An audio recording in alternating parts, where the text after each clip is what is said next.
ನಮಸ್ಕಾರ. ಏಕಮುಖ ಯೂಟ್ಯೂಬ್ಗೆ ಸ್ವಾಗತ. ಜಗತ್ತಿನ ದಾಸ ಪರಂಪರೆಯಲ್ಲಿ ಶಿಖರ ಎಂದು ಪರಿಗಣಿಸಲ್ಪಟ್ಟ ಶ್ರೀ ಕನಕದಾಸರ ಬಗೆಗೆ ಕಿರು ಪರಿಚಯವನ್ನು ಮಾಡಿಕೊಳ್ಳುವ ಬನ್ನಿ. ಶ್ರೀ ಕನಕದಾಸರು ಮೂಲ ಹೆಸರು ತಿಮ್ಮಪ್ಪನಾಯಕ, 1508 ರಿಂದ 1606. ಕರ್ನಾಟಕದಲ್ಲಿ 15ರಿಂದ 16ನೇಯ ಶತಮಾನಗಳಲ್ಲಿ ಜನಪ್ರಿಯವಾದ ಭಕ್ತಿ ಪಂಥದ ಮುಖ್ಯ ಹರಿದಾಸರಲ್ಲಿ ಒಬ್ಬರು. ದಾಸ ಪರಂಪರೆಯಲ್ಲಿ ಬರುವ 250ಕ್ಕೂ ಹೆಚ್ಚು ದಾಸರಲ್ಲಿ ಕನಕದಾಸರೊಬ್ಬರೇ ಕೆಳ ಪಂಗಡದ ದಾಸರು. ಹಾಗೆಯೇ ಕನ್ನಡ ಭಾಷೆಯ ಪ್ರಸಿದ್ಧ ಕೀರ್ತನಕಾರರು ಮತ್ತು ಪುರಂದರದಾಸರೊಂದಿಗೆ ಕರ್ನಾಟಕ ಸಂಗೀತದ ಮೂಲಭೂತ ಸಿದ್ಧಾಂತಗಳಿಗೆ ಕಾಣಿಕೆಯನ್ನಿತ್ತವರು. ಕನಕದಾಸರು ಮತ್ತು ಪುರಂದರದಾಸರನ್ನು ಕರ್ನಾಟಕ ಕೀರ್ತನ ಸಾಹಿತ್ಯದ ಅಶ್ವಿನಿ ದೇವತೆಗಳೆಂದು ಬಣ್ಣಿಸಲಾಗಿದೆ. ಕನಕದಾಸರು ದಂಡನಾಯಕರಾಗಿದ್ದು ಯುದ್ಧವೊಂದರಲ್ಲಿ ಸೋತ ಅವರಿಗೆ ಉಪರತಿ ಅಥವಾ ವೈರಾಗ್ಯ ಉಂಟಾಗಿ ಹರಿಭಕ್ತರಾದರಂತೆ. ಕನಕದಾಸರು ಸಾಹಿತ್ಯದ ವಿವಿಧ ಪ್ರಕಾರಗಳಾದ ಕೀರ್ತನೆಗಳು, ಸುಳಾದಿಗಳು, ಉಗಾಭೋಗಗಳು ಕನ್ನಡ ಸಾಹಿತ್ಯ ಲೋಕಕ್ಕೆ ಅರ್ಪಿಸಿರುವುದಲ್ಲದೆ ಸಂಗೀತ ಪ್ರಪಂಚಕ್ಕೆ ತನ್ನದೇ ಆದಂತಹ ಕೊಡುಗೆಯನ್ನು ಮುಂಡಿಗೆಗಳ ರೂಪದಲ್ಲಿ ನೀಡಿದ್ದಾರೆ. ಸುಮಾರು 316 ಕೀರ್ತನೆಗಳು ಹಾಗೂ ಇನ್ನಿತರ ಸಾಹಿತ್ಯ ಮಾತ್ರ ಲಭ್ಯವಾಗಿರುವುದನ್ನು ಕಾಣಬಹುದಾಗಿದೆ. ಅವರ 5 ಮುಖ್ಯ ಕಾವ್ಯಕೃತಿಗಳು ಇಂತಿವೆ: ಮೋಹನತರಂಗಿಣಿ, ನಳಚರಿತ್ರೆ, ರಾಮಧಾನ್ಯ ಚರಿತೆ, ಹರಿಭಕ್ತಿಸಾರ, ನೃಸಿಂಹಸ್ತವ. ಸದ್ಯ ಇದು ಎಲ್ಲೂ ದೊರೆತಿಲ್ಲ. ಕನಕದಾಸರು 316 ಕೀರ್ತನೆಗಳನ್ನು ರಚಿಸಿದ್ದಾರೆ. ಕನಕದಾಸರ ಭಕ್ತಿ ಪಾರಮ್ಯವನ್ನು ಅವರ ಕೀರ್ತನೆಗಳಲ್ಲಿ ಕಾಣಬಹುದು. ಶ್ರೀಹರಿಯನ್ನು ತಮ್ಮ ದನಿಯಾಗಿ, ಇನಿಯನಾಗಿ, ಅಣೋರಣೀಯನಾಗಿ, ಮಹತ್ವಮಹೀಮನಾಗಿ ಅವರು ಕಂಡಿದ್ದಾರೆ. ಬಾರಂಗ ಎನ್ನ ಮನಕೆ ಎಂದು ಹೃದಯ ಸದನಕ್ಕೆ ಎಂದು ಕರೆದು ನೆಲೆ ನಿಲ್ಲಿಸಿಕೊಂಡ ಅನುಭವ ಅವರದು. ಒಳಗಣ್ಣಿನಿಂದ ಅವನ ಕಂಡೆ ನಾ ತಂಡ ತಂಡ ಹಿಂಡು ದೈವ ಪ್ರಚಂಡ ರಿಪು ಗಂಡ ಉದ್ದಂಡ ನರಸಿಂಹನ ಎಂದು ಸಂತೋಷಪಟ್ಟಿದ್ದಾರೆ. ಎಲ್ಲಿ ನೋಡಿದರಲ್ಲಿ ರಾಮ ಎಂಬ ಅನುಭೂತಿಯಲ್ಲಿ ಹರಿಯನ್ನು ಕಂಡ ಬಳಿಕ ಬದುಕಿದೆನು ಭವ ಎನಗೆ ಹಿಂಗಿತು ಎಂಬ ಧನ್ಯತಾಭಾವ.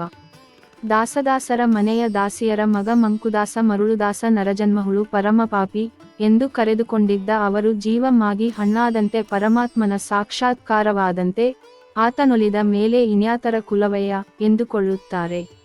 ಜೈನ, ವೀರಶೈವರ ಕಿತ್ತಾಟ, ಮುಸಲ್ಮಾನ ಪ್ರಾಬಲ್ಯ ಇವುಗಳಿಂದ ಸೊರಗಿ ಹೋಗಿದ್ದ ವೈದಿಕ ಧರ್ಮಕ್ಕೆ ಪುನಶ್ಚೇತನ ನೀಡಲು ವ್ಯಾಸರಾಯರಂಥವರು ಶ್ರಮಿಸುತ್ತಿದ್ದ ಕಾಲವದು. ವೈದಿಕ ಸಂಸ್ಕೃತಿಯ ಉತ್ಥಾನಕ್ಕೆಂದು ಹುಟ್ಟು ಹಾಕಲಾದ ವಿಜಯನಗರ ಸಾಮ್ರಾಜ್ಯ ಕೃಷ್ಣದೇವರಾಯನ ಅಳಿವಿನ ನಂತರ ಪತನದ ಹಾದಿ ಹಿಡಿದಿತ್ತು. ಇಂಥಲ್ಲಿ ಕನಕದಾಸರಂಥವರ ಕಾವ್ಯಕೃಷಿ ಹಾಗೂ ಸಾರ್ವಜನಿಕ ಜೀವನ ವ್ಯಾಸರಾಯರಿಗೆ ಬೆಂಬಲದ ಶ್ರೀರಕ್ಷೆಯಾಗಿದ್ದವು. ಕುಲವೆಂದು ಹೊಡೆದಾಡದಿರಿ ಎಂದು ಜಂಕಿಸಿ ಕೇಳುವ ಹಾಗಾದರು. ಇಂಥ ನಡವಳಿಕೆಗಳಿಂದ ವೈದಿಕ ಧರ್ಮದ ಗುತ್ತಿಗೆ ತಮ್ಮದು ಎಂದು ಭಾವಿಸಿದ್ದ ಬ್ರಾಹ್ಮಣರಿಗೆ ಕನಕದಾಸರು ಬಿಸಿ ತುಪ್ಪವಾದರು. ಹಿಂದೂ ಸಮಾಜದಲ್ಲಿ ಈ ಬ್ರಾಹ್ಮಣೇತರ ಕಂದರ ಅಥವಾ ಕಂದಕ ದೊಡ್ಡದಾಗುತ್ತಾ ಹೋದಂತೆ ವ್ಯಾಸಪೀಠದ ಜೊತೆಗೆ ದಾಸಕೂಟದ ರಚನೆಯೂ ಆಗಬೇಕಾದಂತಹ ಅನಿವಾರ್ಯತೆ ಮೂಡಿತು. ಉಚ್ಚಕುಲದ ಮಾಧ್ವ ಬ್ರಾಹ್ಮಣರು ಶಾಸ್ತ್ರಾಧ್ಯಯನ, ತರ್ಕ, ವ್ಯಾಕರಣಾದಿ ವಿಶಿಷ್ಟ ಜ್ಞಾನಸಂಪನ್ನರಾಗಿ ಶಬ್ದಗಳನ್ನು ತಿಕ್ಕಿ ತೀಡಿ ನಿಷ್ಪತ್ತಿ ಹಿಡಿದು ಸಿದ್ಧಾಂತ ಪ್ರಮೇಯಗಳನ್ನು ಮಂಡಿಸುವುದೇ ಮುಂತಾದ ಪ್ರಕ್ರಿಯೆಗಳನ್ನು ವ್ಯಾಸಪೀಠದಲ್ಲಿ ನಡೆಯಿಸುತ್ತಿದ್ದರು. ಪುರಂದರದಾಸ, ಕನಕದಾಸ, ಜಗನ್ನಾಥದಾಸ ಮೊದಲಾದವರ ಪ್ರಾತಿನಿಧಿಕ ಸಂಘಟನೆಯೇ ದಾಸಕೂಟ. ಇವರು ಮಾಧ್ವ ಮತ ಪ್ರಮೇಯಗಳನ್ನೇ ಪಸರಿಸುತ್ತಾ ಆಚರಿಸುತ್ತಿದ್ದರಾದರೂ ಅವುಗಳನ್ನು ಅರಿಯಲು ಸಂಸ್ಕೃತ ಜ್ಞಾನದ ಅನಿವಾರ್ಯತೆಯನ್ನು ನಿರಾಕರಿಸಿ, ಜಾತಿ ಮತಗಳ ಕಟ್ಟುಪಾಡಿಲ್ಲದ ಇವರು ಶಾಸ್ತ್ರಾಧ್ಯಯನದ ಅನಿವಾರ್ಯತೆ ಇಲ್ಲದೆ ತಮ್ಮ ಅನುಭವದಿಂದ ಹೊರಹೊಮ್ಮುವ ಭಕ್ತಿಭಾವನೆಗಳನ್ನು ತಮ್ಮ ತಾಯ್ನುಡಿಯಲ್ಲಿ ಹಾಡಿ ಲೋಕಪಾವನವನ್ನು ಆತ್ರೋದ್ಧಾರವನ್ನು ಮಾಡಬೇಕೆನ್ನುವವರು. ಇಂಥ ದಾಸಕೂಟವನ್ನು ಹುಟ್ಟುಹಾಕಿ ಪೋಷಿಸಿ ಬೆಳೆಸಿದವರು. ಲೋಕಪಾವನವನ್ನು ಆತ್ರೋದ್ಧಾರವನ್ನು ಮಾಡಬೇಕೆನ್ನುವವರು. ಇಂಥ ದಾಸಕೂಟವನ್ನು ಹುಟ್ಟುಹಾಕಿ ಪೋಷಿಸಿ ಬೆಳೆಸಿದವರು ವ್ಯಾಸರಾಯರು ಹಾಗೂ ವಾದಿರಾಜರು. ಇಷ್ಟಿದ್ದರೂ ದಾಸಕೂಟ ವ್ಯಾಸಪೀಠಗಳ ನಡುವೆ ಆಗಿಂದಾಗ್ಗೆ ಘರ್ಷಣೆಗಳು ನಡೆದೇ ಇದ್ದವು. ಈ ಕುರಿತು ಕನಕ ಪುರಂದರರ ಕೀರ್ತನೆಗಳೇ ನಮಗೆ ಸೂಚ್ಯವಾಗಿ ಹೇಳುತ್ತವೆ. ಕುಲವೆನ್ನುತಿಹರು ಕುಲವಾವುದು ಸತ್ಯ ಸುಖವುಳ್ಳ ಜನರಿಗೆ ತೀರ್ಥವನ್ನು ಪಿಡಿದವರು ತಿರುನಾಮಧಾರಿಗಳೇ ಜನ್ಮ ಸಾರ್ಥಕವಿರದವರು ಭಾಗವತರಹುದೇ ಆವ ಕುಲವಾದರೇನು ಆವನಾದರೇನು ಆತ್ಮಭಾವವರಿತ ಮೇಲೆ. ಅವರ ಕೀರ್ತನೆಗಳಲ್ಲಿ ಅವರ ಸಂದೇಶ ನೇರ ಮತ್ತು ಖಚಿತ. ಹಾಗೆಯೇ ಅಮೂರ್ತವಾದ ಪ್ರತಿಮಾ ನಿರೂಪಣೆಯಲ್ಲಿ ಪರಿಣತಿ ಹಾಗೂ ಕನ್ನಡ ಸಾಹಿತ್ಯ ಮತ್ತು ಸಂಸ್ಕೃತ ಸಾಹಿತ್ಯಗಳ ಪರಿಚಯವನ್ನು ಅವರ ಸಾಹಿತ್ಯದಲ್ಲಿ ಕಾಣಬಹುದು. ಇವಿಷ್ಟು ಕನಕದಾಸರಿಗೆ ಸಂಬಂಧಪಟ್ಟಂತ ಕಿರು ಮಾಹಿತಿ.